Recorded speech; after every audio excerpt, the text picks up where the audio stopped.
Welcome to GK facts current में। देखिए, मध्य प्रदेश में जो है अभी स्टार्टअप नीति लॉन्च की गई है। ठीक है, कहाँ पर? मध्य प्रदेश के अंदर जो है स्टार्टअप पॉलिसी को अभी लॉन्च किया गया है। अब बात ये आती है कि मध्य प्रदेश में जो ये स्टार्टअप पॉलिसी को लॉन्च करा गया है, इससे मध्य प्रदेश की जनता को किस तरीके से हेल्प मिलेगी, सरकार अपना किस तरीके से इसमें योगदान देगी, और जो युवा है उनको कोई लाभ होगा या नहीं होगा, वो सब हम इस वीडियो के अंदर जानने वाले हैं। बस आपको वीडियो को एंड तक जरूर देखना है, क्योंकि टॉपिक पेपर के पॉइंट ऑफ व्यू से इंपॉर्टेंट है। टॉपिक से एक या फिर दो नंबर का क्वेश्चन आपसे एग्जाम में पूछा जा सकता है। पीडीएफ का लिंक गाइस डिस्क्रिप्शन बॉक्स में डाउनलोड कर लीजिएगा। कोई डाउट हो उसे कमेंट बॉक्स में कमेंट करके जरूर पूछेगा। चलिए स्टार्ट करते हैं, जानते हैं टॉपिक के बारे में।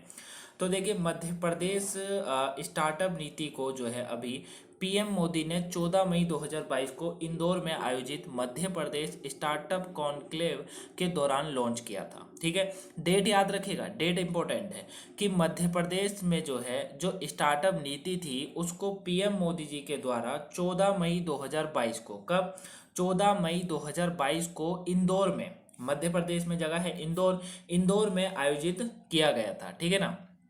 वहीं मध्य प्रदेश स्टार्टअप कॉन्क्लेव के दौरान जो है ये आयोजन जो है इसको लॉन्च किया गया था। अब आपसे एग्जाम में क्वेश्चन पूछा जाएगा। क्वेश्चन क्या पूछा जाता है? क्वेश्चन पूछा जाता है कि हाल ही में मध्य प्रदेश में स्टार्टअप नीति को किसके द्वारा लॉन्च किया गया था? पीएम मोदी जी के द्वारा। अच्छा, कब किया गया था? 14 मई 2022 को। ठीक है, अब बात आती है सर ये स्टार्टअप नीति क्या है, इसको समझाइए। हमने काफी बार सुना है कि इस राज्य ने ये नीति स्टार्ट करी, ये क्या है? देखिए, सबसे पहले वर्ड समझिए स्टार्टअप। स्टार्टअप क्या होता है? मतलब स्टार्टअप का मतलब अगर बात करें तो क्या होता है? देखिए, होता क्या है कि अगर मान लीजिए आपको बिजनेस करना है, ठीक है, आप एक बिजनेसमैन बनना चाहते हैं, आप एक बिजनेस करना चाहते हैं, आप नहीं चाहते आप नौकरी करें, तो आपको उसके पहले स्टार्टअप तैयार करना पड़ता है। मतलब आपको जो है एक बेस बनाना पड़ता है अपना, ताकि लोग आपसे कनेक्ट हों, है ना। जैसे कि मान लीजिए आपने कोई बिजनेस स्टार्ट करा, एक बुक का आपने बिजनेस स्टार्ट करा। अब जरूरी छोड़िए आप एक बुक लेकर ही चीज़ों को स्टार्ट करेंगे, नहीं। आप क्या करेंगे, आप एक ही बुक की बहुत सारी बुकें खरीदेंगे, यानी कि स्टॉक खरीदेंगे, और उसके बाद जो है आप पूरा उसको अपने दुकान पे या घर पर जो है उसको सजा देंगे। ठीक है ना। उसके बाद जब आपसे लोग प्रभावित होंगे, आपको देखेंगे, तो वो आपसे उस चीज़ों को खरीदना स्टार्ट करेंगे। मतलब कोई भी बिजनेस स्टार्ट करने से पहले एक स्टार्टअप तैयार करना पड़ता है। ठीक है ना। एक अपना ही बेस बनाना पड़ता है, अपने पास चीज़ों को स्टॉक रखना पड़ता है कि अगर कोई बंदा कोई जना ये मांगे तो आप उसको वो निकाल के उस समय दे सको। ठीक है, तो ये होता है। तो पीएम द्वारा मध्य प्रदेश स्टार्टअप पोर्टल भी लॉन्च किया गया था। ठीक है, याद रखिएगा, इनके द्वारा स्टार्टअप पोर्टल भी लॉन्च किया गया था। यह पोर्टल राज्य के स्टार्टअप पारिस्थितिकी तंत्र को सुविधाजनक बनाने और बढ़ावा देने में मदद करेगा। देखिए, बात वही आ गई ना कि यह पोर्टल क्या करेगा? राज्य के स्टार्टअप पारिस्थितिकी तंत्र को, ठीक है ना, तो राज्य का जो स्टार्टअप पारिस्थितिकी तंत्र है उसको सुविधाजनक बनाने में, यानी कि उसको बेहतर बनाने में और उसे बढ़ावा देने में मदद करेगा। अब इस लॉन्च के दौरान पीएम ने स्टार्टअप उद्यमों से भी बातचीत करी। अब जो उद्यमी यानी कि जो व्यापारी हैं पहले से ऑलरेडी जुड़े हुए, उनसे भी बात करी। ठीक है। वहीं मध्य प्रदेश सरकार ने राज्य में स्टार्टअप को बढ़ावा देने और राज्य के नवोदित उद्यमों यानी कि जो नए व्यापारी हैं उनको प्रोत्साहित करने के उद्देश्य से इसे लॉन्च किया है।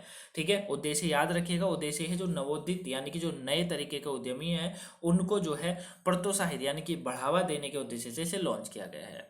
अब इस नीति को राज्य के युवाओं, आ गई बात युवाओं के आखिर में, कि युवाओं को उद्यमशीलता के विचार को मजबूत करना और वास्तविक में लाने के उद्देश्य से विकसित किया गया है। ठीक है ना। ये अच्छी बात है कि युवाओं को, यानी कि ये जो नीति है इसको राज्य के युवाओं को उद्यमशीलता के विचार को मजबूत करना और वास्तविक में लाने के उद्देश्य से विकसित किया गया। देखिए, होता क्या है, अगर मैं आज के युवाओं की बात करूँ तो आज का युवा जॉब के पीछे भागता है। ठीक है ना।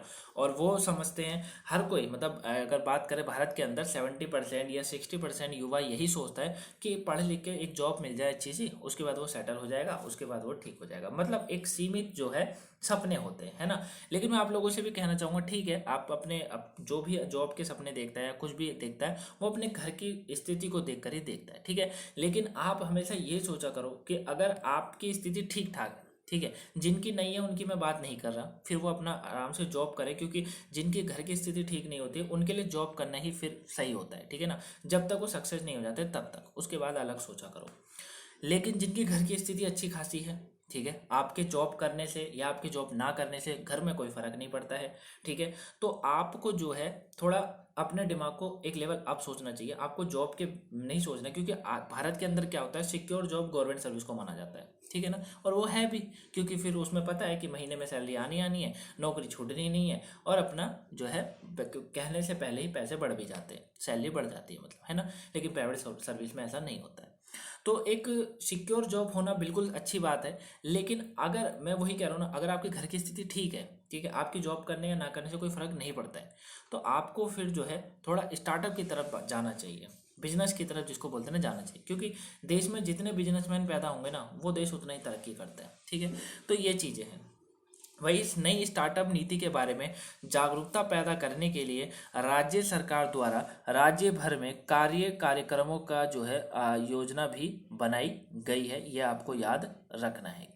क्लियर है। तो ये जो है इसका उद्देश्य है पूरा। ठीक है, यानी कि मध्य प्रदेश में सरकार ने राज्य में स्टार्टअप को बढ़ावा देने और राज्य के नवोदित उद्यमों को जो है उन्हें प्रोत्साहित करने के उद्देश्य से लॉन्च किया है गया। साथ में जो युवा है उनमें उद्यमशीलता के विचारों को मजबूत करना वास्तविक में लाने के उद्देश्य से विकसित किया गया है। इस नई स्टार्टअप नीति के बारे में जागरूकता पैदा करने के लिए राज्य सरकार द्वारा राज्य भर में कई कार्यक्रमों का भी योजना बनाई गई है। ठीक है, अब देखिए राज्य में जो है अब तक की अगर बात करेंगे तो 1937 स्टार्टअप हैं जिन्हें सरकार ने मान्यता दी है, और इनसे 45% को महिला चला रही है। बहुत अच्छी बात है कि राज्य में जो है 1937 स्टार्टअप हैं अभी तक महाराष्ट्र के मध्य प्रदेश के अंदर, और इसमें से 45% जो है उनने महिला ही चला रही है। ये काफ़ी अच्छी बात है। अब स्टार्टअप सेंटर क्या होता है, ये एक क्वेश्चन बनता है। तो देखिए नई स्टार्टअप नीति में एमपी स्टार्टअप सेंटर को जो है कंसेप्ट पेश किया गया है। ठीक है ना, तो एमपी स्टार्टअप सेंटर का जो है एक कंसेप्ट पेश किया गया है, और इस केंद्र में प्रत्येक स्टार्टअप के लिए एक समर्पित कार्यालय है, एक संरक्षण के साथ साथ विशेषज्ञ भी होगा जो राज्य के स्टार्टअप समुदाय को बढ़ाने में मदद करेगा। ठीक है ना, तो ये आपको याद रखना है, ये इंपॉर्टेंट है। ये क्वेश्चन जो है यहाँ पर कि स्टार्टअप सेंटर क्या है, तो यही पूरा स्टार्टअप सेंटर है। ठीक, अब देखिए इस आयोजन में सरकार के नीति निर्माता, सलाहकारों, उद्यमों, नव प्रवर्तकों, निवेशकों, शिक्षाविदों और विभिन्न अन्य हितधारकों ने भाग लिया है।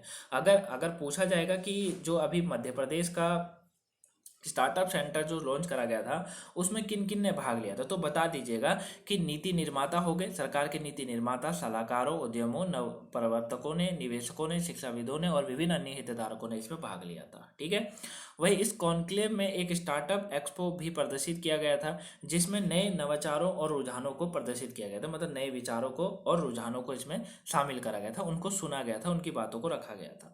वहीं इस कॉन्क्लेव में स्पीड मेंटरिंग सेशन जैसे विभिन्न कार्यक्रम आयोजित किए गए जहां स्टार्टअप्स ने विभिन्न शैक्षणिक और संस्थानों के नेताओं के साथ जो है स्टार्टअप पर्यावरण के लोगों के साथ बातचीत भी करी थी। ठीक है, तो ये पूरा स्टार्टअप था जिसको अभी मध्य प्रदेश के द्वारा जो है लॉन्च किया गया था। आई होप आप इसको अच्छे से समझ गए। कोई डाउट हो तो कमेंट बॉक्स में पूछ लीजिएगा। पीडीएफ का लिंक डिस्क्रिप्शन बॉक्स में वहाँ से डाउनलोड कर सकते हैं। 3 काम अगर नहीं करे हो, सबसे पहले वीडियो को लाइक करना है, दूसरा चैनल को सब्सक्राइब, तीसरा शेयर करना, तो ये तीनों काम कर दीजिएगा। पेपर के पॉइंट ऑफ व्यू से इंपॉर्टेंट है। मिलेंगे नेक्स्ट वीडियो में, तब तक के लिए थैंक यू फॉर वॉचिंग।